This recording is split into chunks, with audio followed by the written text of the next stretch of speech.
এখানে আমরা শিখব একটি পরমাণুর প্রোটন সংখ্যা কী করে বার করতে হয়, একটি পরমাণুর নিউট্রন সংখ্যা, ইলেকট্রন সংখ্যা এবং ভর সংখ্যা কী করে বার করতে হয় সে ব্যাপারগুলো আমরা আজকে শিখব।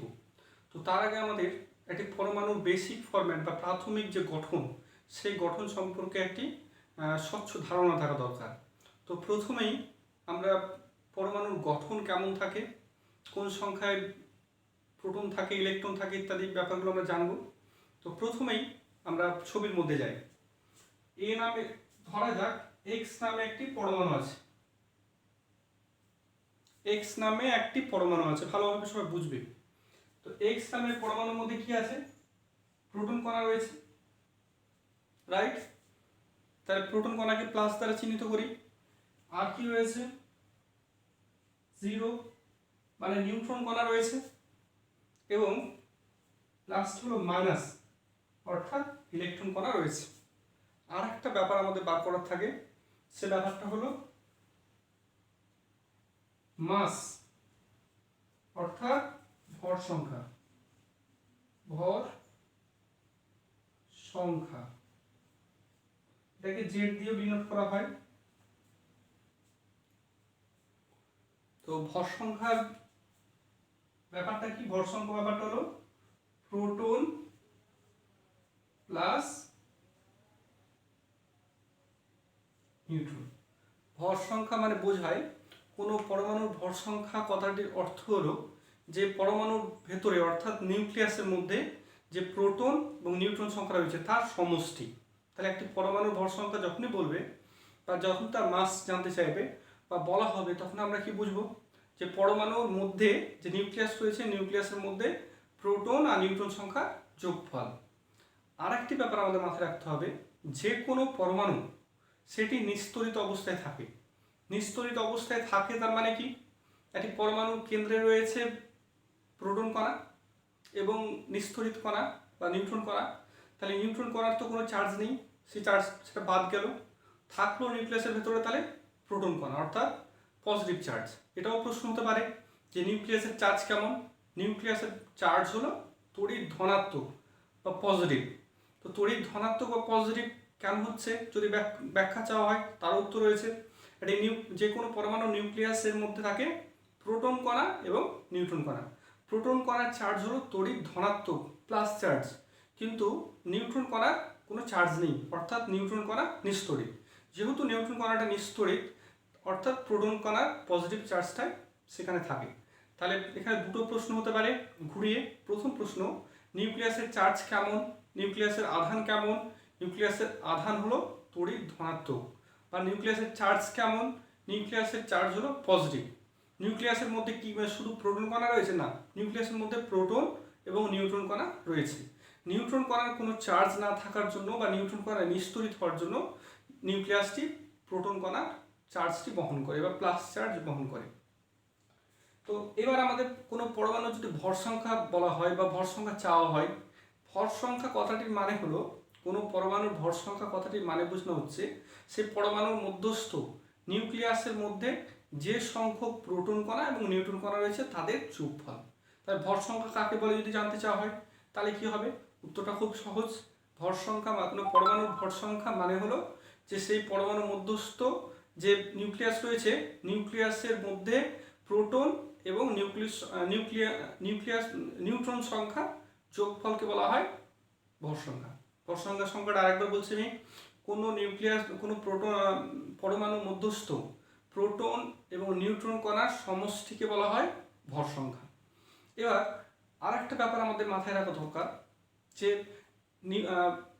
পরমাণু সবসময় কিন্তু নিস্তড়িত অবস্থায় থাকে। তাহলে একটা পরমাণু আছে, তার ভিতরে চার্জ আছে, পজিটিভ চার্জ রয়েছে, নিস্তড়িত কণা রয়েছে এবং নেগেটিভ রয়েছে। তাহলে নিস্তড়িতটাকে বাদ দিলাম, নিস্তড়িতে যেহেতু কোনো চার্জ নেই, কিন্তু একটা পরমাণুর মধ্যে পজিটিভ চার্জ রয়েছে অর্থাৎ প্রোটন কণা রয়েছে এবং তার বাইরে আবার ইলেকট্রন রয়েছে, নেগেটিভ চার্জ রয়েছে বা ঋণাত্মক চার্জ রয়েছে। তাহলে সেই পরমাণুটা নিস্তড়িত যখনই বলছি আমরা, তখনই কনসেপ্টটা সবার ক্লিয়ার হওয়া উচিত বা বোঝা উচিত যে সেই পরমাণুর মধ্যে যত সংখ্যক পজিটিভ কণা রয়েছে, প্লাস কণা রয়েছে, ঠিক তত সংখ্যায় নেগেটিভ কণা বা ইলেকট্রন কণা রয়েছে। তাহলে প্রোটন কণা এবং ইলেকট্রন কণা পরমাণু সবসময় সমান হয়। আর একটি পরমাণুর বৈশিষ্ট্য বহন করে কিন্তু সেই পরমাণুর প্রোটন কণা। এবার আমরা অঙ্কর মধ্যে যাই। এই এক্স পরমাণুটি নিয়ে আলোচনা হচ্ছিল যে এক্স পরমাণুটি আছে একটি লেখা আছে এক্স পরমাণু রয়েছে, যার নিচে লেখা আছে 92, উপরে লেখা আছে 234। বোঝা যাচ্ছে সবাই? এক্স একটা পরমাণু যার নিচে 92, উপরে 234 লেখা আছে। নিচের মানেটা কি, উপরে মানেটা কি? নিচে 234 কিন্তু এখানেও লেখা থাকতে পারে, এখানে লেখা নেই, হয়তো এখানে লেখা আছে, হতে পারে, কিন্তু দুই জায়গায় লেখা যায়, অর্থাৎ বাম দিকে এবং ডান দিকে দুই জায়গায় লেখা যায়। তো দুটোর মানে একই, উপরে বাম দিকে লিখুক বা ডান দিকে লিখুক, দুটোর মানে একই বোঝায়। তো নেক্সট আমরা যাকে বাম দিক দিয়ে করছি।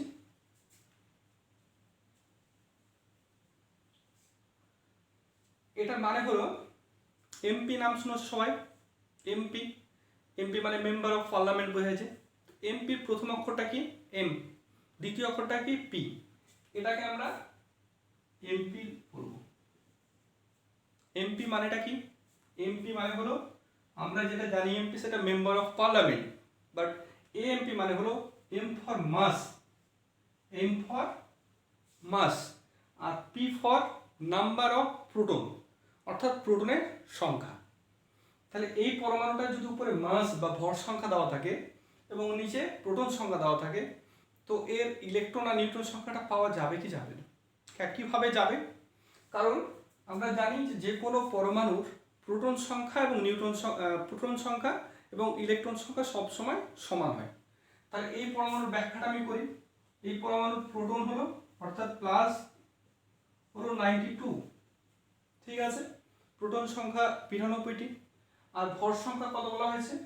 ভর সংখ্যা বলা হয়েছে, মাস বলা হয়েছে 234। নেগেটিভ কটি হবে? প্রোটন কণা যদি 92 হয় তাহলে ইলেকট্রন কণা 92টি হবে, যে কোনো পরমাণুর ক্ষেত্রে তাই। তাহলে ইলেকট্রন কণা আমি লিখে দিলাম 92টি, ঠিক আছে। তাহলে আমাদের প্রোটন কণা বলতে পারলাম, ইলেকট্রন কণা বলতে পারলাম, আর তার সাথে ভর সংখ্যা। ভর সংখ্যার সূত্রটা আমি কি বলেছি? ভর সংখ্যা সমান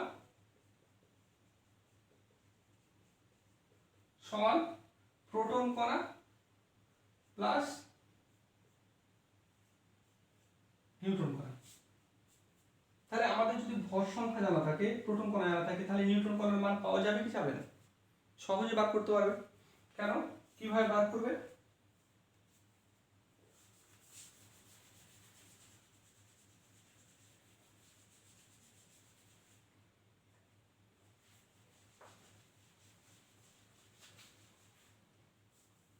ভর সংখ্যাকে আমরা জেড, ভর সংখ্যাকে জেড দ্বারা ডিনোট করছি। জেড ইকুয়াল টু তাহলে প্লাস প্রোটন সংখ্যা প্লাস নিউট্রন সংখ্যা। তাহলে আমরা এটা বলতে পারি নিউট্রন সংখ্যা প্লাস প্রোটন সংখ্যা ইকুয়াল টু জেড বলা যাবে। আমি শুধু কি করলাম, ডান দিকেরটাকে বাম দিকে নিলাম আর বাম দিকেরটা ডান দিকে নিয়ে এলাম, হয়েছে করা। তাহলে এখানে যদি নিউট্রন সংখ্যা বার করতে হয়, তাহলে এই প্রোটনটা এদিকে প্লাস সাইন আছে, এদিকে কি হবে? জেড মাইনাস প্রোটন সংখ্যা, জেড মাইনাস প্রোটন সংখ্যাটা এদিকে প্লাস হয়েছিল, এদিকে গিয়ে মাইনাস হয়ে গেল। অর্থাৎ নিউট্রন সংখ্যা বার করতে গেলে কি দাঁড়াচ্ছে? নিউট্রন সংখ্যা বার করতে গেলে ভর সংখ্যা মাইনাস প্রোটন সংখ্যা। তাহলে এখানে ভর সংখ্যা কত আছে? ভর সংখ্যা 234, আর প্রোটন সংখ্যা কটি আছে? 92টি।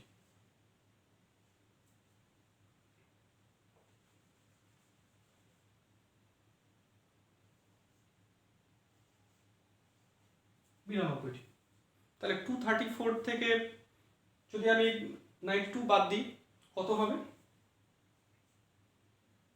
এখানে 2, আর এখানে 9 থেকে 23 বাদ গেলে,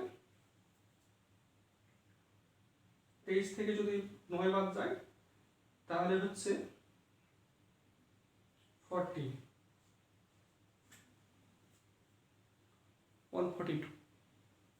অর্থাৎ ভর সংখ্যা থেকে প্রোটন সংখ্যাটা বাদ যাবে।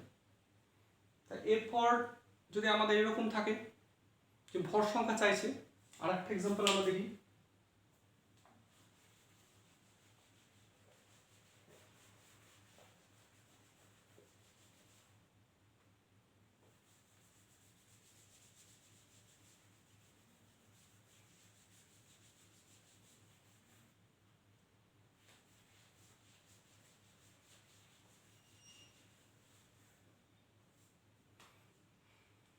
এবার একটা পরমাণু আছে যার প্রোটন সংখ্যা আমাকে বলে দেওয়া হয়েছে 17টি এবং নিউট্রন সংখ্যা বলে দেওয়া হয়েছে 18টি।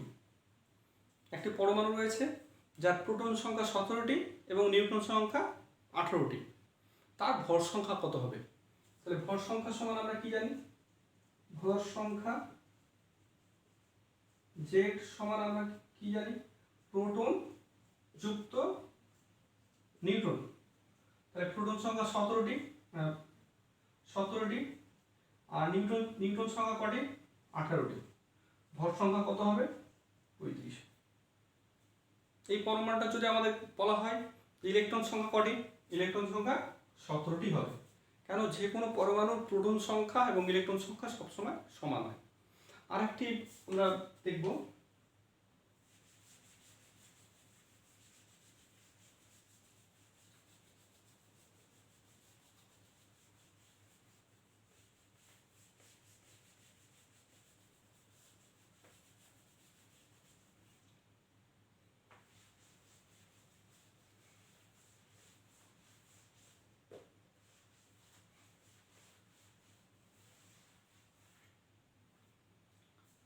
আরও দুটো ব্যাপার আমাদের জানা দরকার, যে প্রোটন সংখ্যায় কিন্তু পরমাণু ক্রমাঙ্ক বা পারমাণবিক সংখ্যা বলা হয়।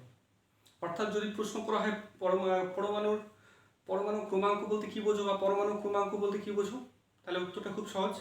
কোনো পরমাণুতে অবস্থিত যতগুলি প্রোটন সংখ্যা রয়েছে সেই সংখ্যাকে সেই পরমাণুটির পরমাণু ক্রমাঙ্ক বা পারমাণবিক সংখ্যা বলা হয়। এটা সবাই পারবে নিশ্চয়। তাহলে প্রোটন সংখ্যাকেই পারমাণবিক সংখ্যা বা পরমাণু ক্রমাঙ্ক বলা হয়। এবার নেক্সট আমরা আরেকটা প্রশ্ন দেখি। এই প্রশ্নটাই 92 to 34 এটা দেওয়া আছে। দেওয়ার পরে বলা হচ্ছে যে এই এক্স হলো একটি মৌল, এই মৌল থেকে বা এই চিহ্নটি থেকে কি কি জানতে পারা যায়? কি কি জানতে পারা যায়? 1 নম্বর, এই মৌলটির প্রোটন সংখ্যা হলো 92, প্রোটন সংখ্যা হলো 92টি, ইলেকট্রন সংখ্যা হলো 92টি এবং পরমাণুটির ভর সংখ্যা হলো Z equal to 234 এবং নিউট্রন সংখ্যা কটি? নিউট্রন সংখ্যা হলো 234 minus 92 সমান 142। তাহলে এই সামান্য একটা চিহ্ন থেকে কিন্তু আমরা এই পরমাণু সম্পর্কে প্রোটন কটি আছে, ইলেকট্রন কটি আছে, ভর সংখ্যা কত এবং নিউট্রন সংখ্যা বার করতে পারি। এবার কোনো একটা জিনিস যদি অ্যাবসেন্ট থাকে সেটা আমরা সহজে বার করতে পারবো। মূল সূত্র হলো যে কোনো পরমাণুর ভর সংখ্যা সমান প্রোটন সংখ্যা যুক্ত নিউট্রন সংখ্যা। এই ব্যাপারটা আমাদের মাথায় রাখতে হবে। আর এরপরে আরেকটা এক্সাম্পল আমরা ডিসকাশন করি।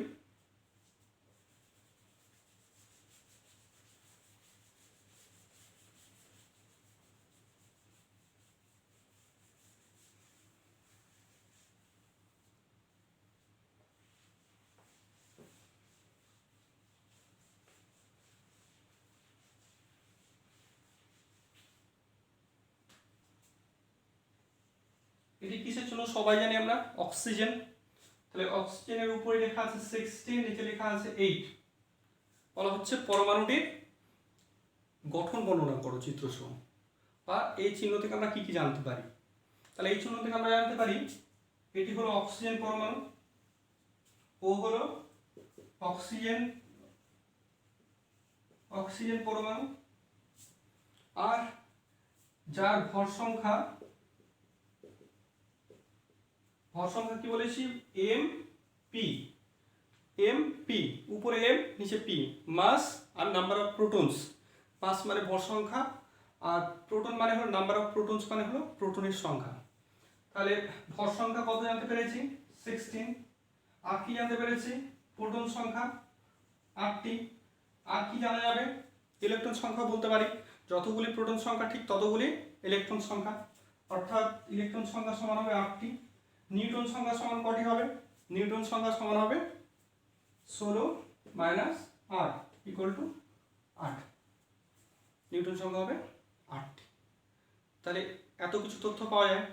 যদি বলা হয় এটির চিত্র অঙ্কন করতে হবে আমাদেরকে, পরমাণুর গঠন এইটুকু দিয়ে বলা হয় যদি পরমাণুর চিত্র অঙ্কন করো, সহজ। এখানে রয়েছে প্রোটন কণা 8টি, ইলেকট্রন কণা 8টি এবং নিউট্রন কণা 8টি। তাহলে আমরা করব কি, একটি নিউক্লিয়াস অঙ্কন করব। সেখানে প্রোটন কটি বলা আছে 8টি প্লাস 8, নিউট্রন কটি পেয়েছি 0 8, প্রথম কক্ষপথে সর্বাধিক কটি ইলেকট্রন বসে 2টি বসিয়েছি, মোট ইলেকট্রন কটি 8টি, 2টি বসে গেছে, বাকি কটি আছে 6টি আছে। তাহলে সেই 6টি কোথায় যাবে, দ্বিতীয় কক্ষপথে যাবে। 1 2 3 4 5 6। তাহলে হলো এটি অক্সিজেন পরমাণু। অক্সিজেন পরমাণুর গঠন অঙ্কন করতে হবে। তো আমাদের সামনে যেভাবে চিত্র দেওয়া হোক, যদি আমাদের সামনে আর একটি এক্সাম্পল আসছে আমরা এক্সপ্লেন করি।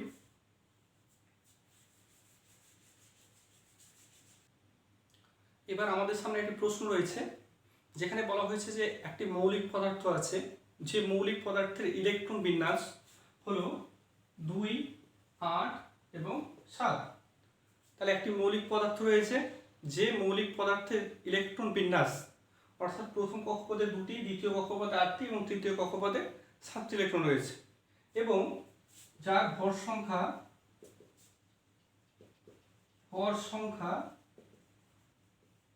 35।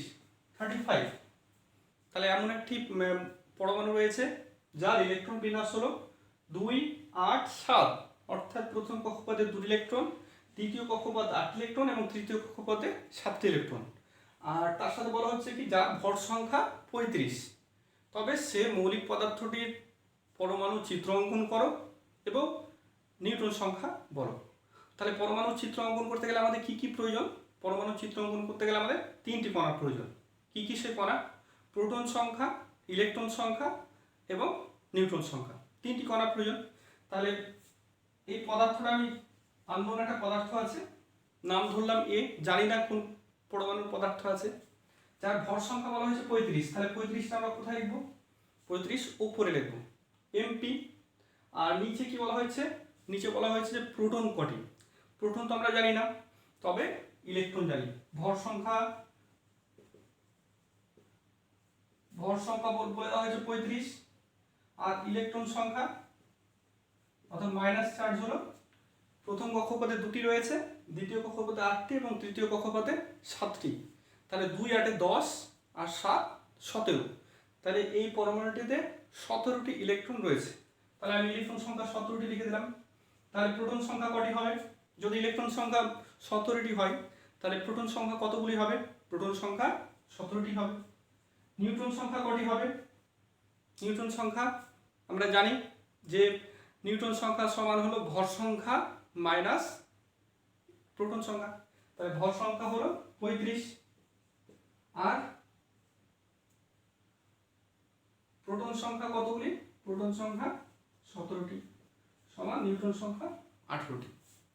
তাহলে যে পরমাণুর ইলেকট্রন বিন্যাসটা আমাকে বলে দেওয়া হয়েছিল, যে ইলেকট্রন বিন্যাস হলো 2 8 7 এবং যার ভর সংখ্যা 35 বলে দেওয়া হয়েছিল, তা সেই পরমাণুটির চিত্র অঙ্কন করতে বলা হয়েছে আমাকে। তাহলে যে কোনো পরমাণুর চিত্র অঙ্কন করতে গেলে আমাদের মাথায় রাখতে হবে যে 3টি কণার প্রয়োজন আমার, প্রোটন কণা, নিউট্রন কণা এবং ইলেকট্রন কণা। প্রোটন কণা আমরা পেয়ে গেছি, কারণ ইলেকট্রন কণা আমরা পেয়ে যাচ্ছি। ইলেকট্রন বিন্যাস দেওয়া আছে মানে ইলেকট্রনের মোট সংখ্যা বার করে নিতে পারবো। প্রথম কক্ষপথে 2, দ্বিতীয় কক্ষপথে 8টি এবং তৃতীয় কক্ষপথে 7টি ইলেকট্রন রয়েছে। তাহলে মোট যোগ করলে হচ্ছে 17টি ইলেকট্রন সংখ্যা পেয়ে গেলাম। তো ইলেকট্রন সংখ্যা যতগুলি থাকে প্রোটন সংখ্যা ঠিক ততগুলি থাকে পরমাণুতে, এটা আমাদের জানা আছে। তাহলে প্রোটন সংখ্যা পেয়ে গেছি 17টি। আর এরপর আমাদের বার করতে হবে নিউট্রন সংখ্যা। নিউট্রন সংখ্যা বার করার সূত্র আমরা প্রত্যেকেই জানি। নিউট্রন সংখ্যা বার করার সূত্র হলো ভর সংখ্যা মাইনাস প্রোটন সংখ্যা। কোথা থেকে পেলাম, সে ভর সংখ্যার সূত্র থেকে।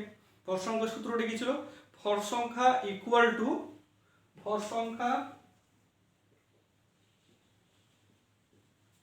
টু প্রোটন কণা প্লাস নিউট্রন কণা।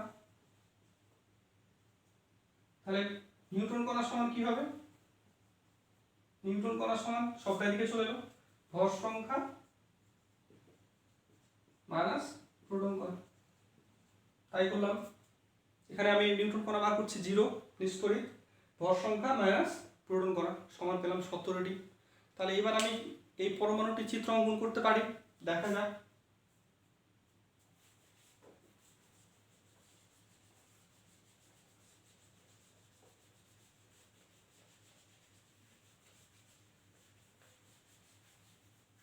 বলা হয়েছে পরমাণুটির প্রথমে আমি নিউক্লিয়াস অঙ্কন করলাম, নিউক্লিয়াস প্লাস 0। ইলেকট্রন বিন্যাস তো প্রথমেই বলা ছিল, ইলেকট্রন বিন্যাসটা আমরা করতে পারি। প্রথম কক্ষপথে বলা হয়েছিল 2, 8 এবং 7, এভাবে ইলেকট্রন বিন্যাস বলা হয়েছিল। ইলেকট্রন বিন্যাস যদি এভাবে বলা হয় সেক্ষেত্রে প্রথম কক্ষপথে দুটি ইলেকট্রন রং অঙ্কন করলাম। দ্বিতীয় কক্ষপথে বলা হয়েছে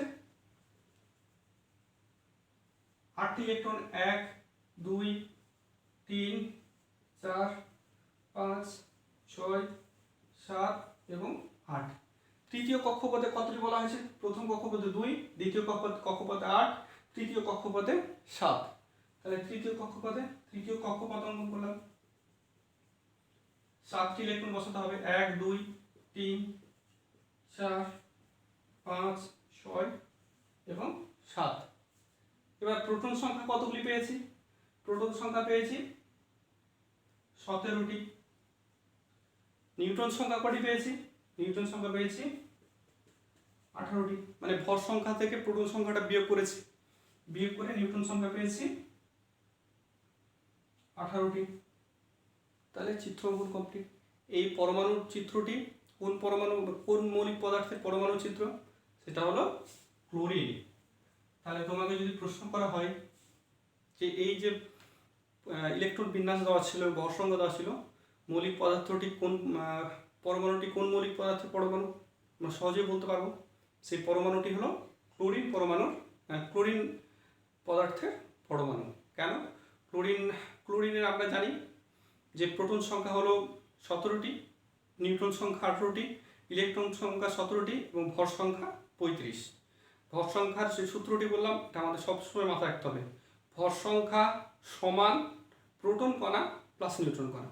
আরও সহজ করে মাথায় রাখার জন্য আমি বলে দিচ্ছি যে ভর সংখ্যা সমান আমরা মাথায় রাখবো যে কোনো পরমাণু নিউক্লিয়াসে যে সমস্ত কণা আছে তাদের যোগফল। তাহলে নিউক্লিয়াসের মধ্যে কী কী কণা রয়েছে?